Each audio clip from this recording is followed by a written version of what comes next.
How to write a love letter like Goethe.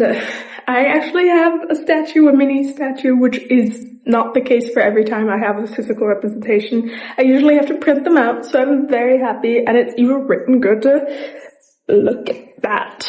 Okay, I'm not gonna hold him the whole time because he's heavy, but so is his history, so let's get into it. Before we get into all of his history, why do we even want to write like him?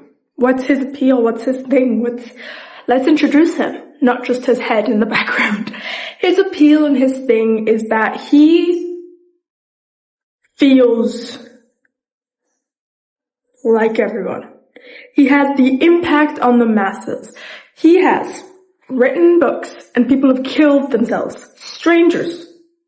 Do you like women killed themselves? No, men. He has written books that are emotionally so impactful that it was banned in England. One of his books was banned in England because they're like, we don't want our men to die, so stay away. So he has the emotional impact that is insane. He has an emotional impact on masses. He has an emotional impact on individuals. And I've never seen anything like it. It's really quite magical, and so we'll get into how to write a love letter like him. He lived through at least two eras, which was the Sturm und Drang and Wiener Maya Classic. He's a German writer, so we're gonna read the poems in German, but then I'll give you what you need out of it in English, because I hate translations. I hate translations. You just can't translate. It's so difficult to talk to somebody and understand what they mean, even in the same language. So try translating. It's impossible. It's so difficult. Also a poet and a writer who lived relatively long. He lived until 82. He spoke 7 languages. He had sports. He was from a wealthy family. They wanted him to be a lawyer.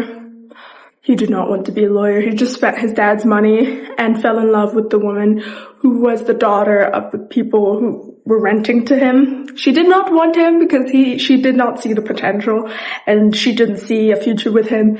And so they didn't end up doing anything, and she said adios. He said adios. It took him 1.5 years to recover from this crush. He did not study. He basically did nothing for 1.5 years. And then he went to study in a different city because she would remind him of that city. That city was hurt, so he couldn't even study in the same city. He also lived in Italy for 2 years, which influenced him a lot. He had a huge interest for the antique times. Also someone who got bored very easily. If you are someone that gets bored very easily and runs on impulses but can do a lot and then can kind of do nothing, this might be the one you want to write like. The time period he lived in was Sturm und Drang, which was simplified by the breaking of the norms, emotions being the center, and against establishment. And then the second era he was in, because he lived long. Most poets don't live long, which is ridiculous, but I will not rant about this another time. The second era he lived in was the Weimar Classic, and the values of that time were humanity, balance, and tolerance. What an opposite. Love life was a mess.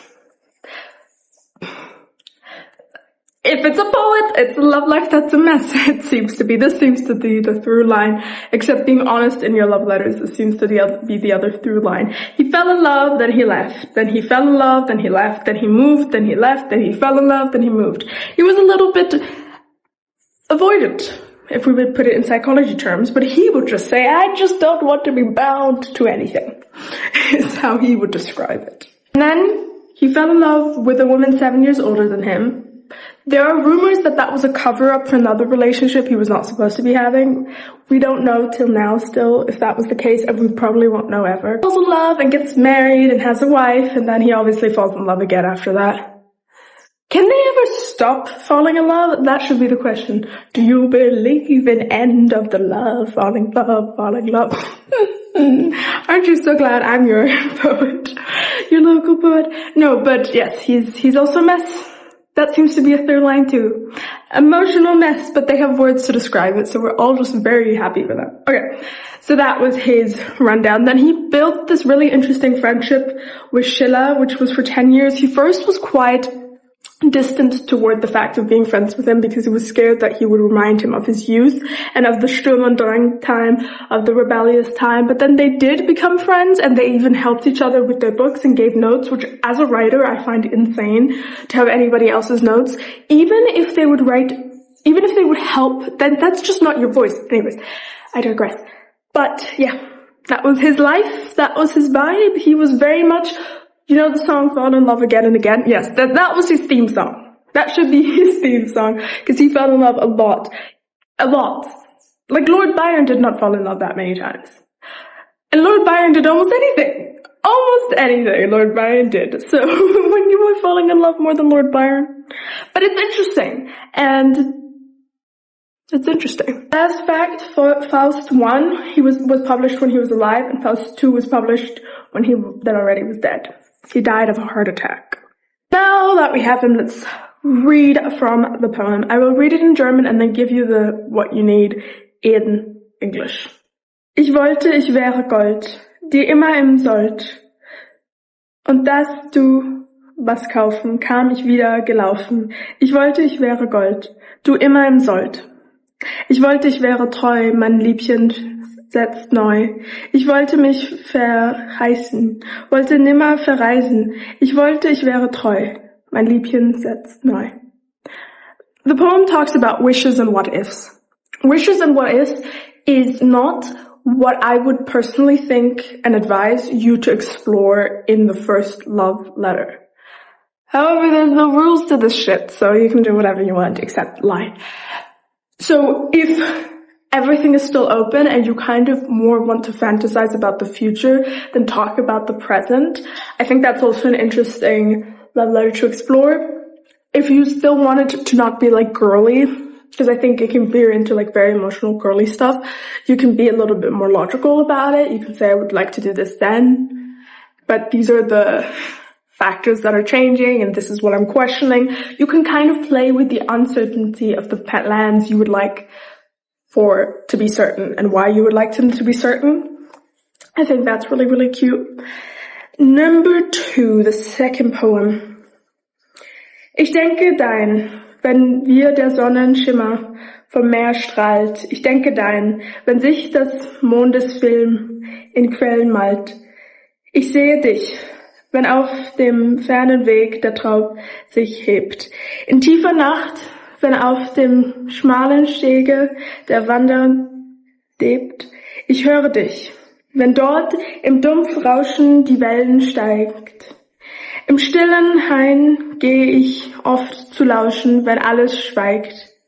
Ich bin bei dir, du seist auch noch so fein.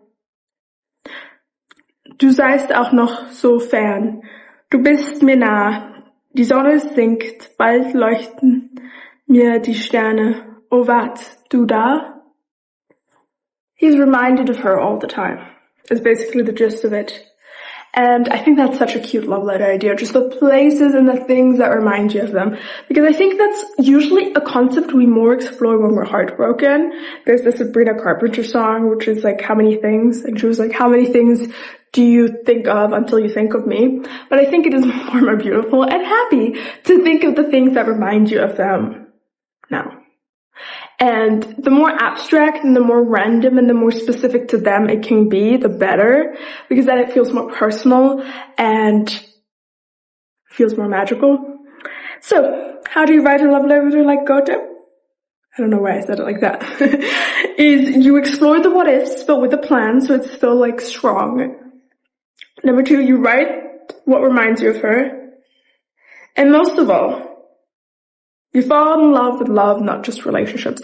Goethe, the through line from what I've gathered with the information I have, is in love with love. He's in love with love. He falls in love, arguably, maybe even a little too quickly, but he loves love. And he doesn't give up on love, and he doesn't deny himself love. And I think that's a beautiful thing. And I think exploring just the feeling is also interesting and worth it. Even without a relationship, even without the relationships are super interesting, but they're not a synonym for love. should be love in a relationship, obviously, but they're not a synonym, because love is just the emotion. And sometimes people get so technical about this and that and and then they kind of almost forget about the emotion. And it is still an emotional thing. And you should explore that, especially in a love letter. I still have him. He's gonna say goodbye. I'm so weird, but bye. And don't forget to check out my poetry book, my second poetry book, and all of the books that are gonna show right now. It's in the description and you're gonna see it in a second.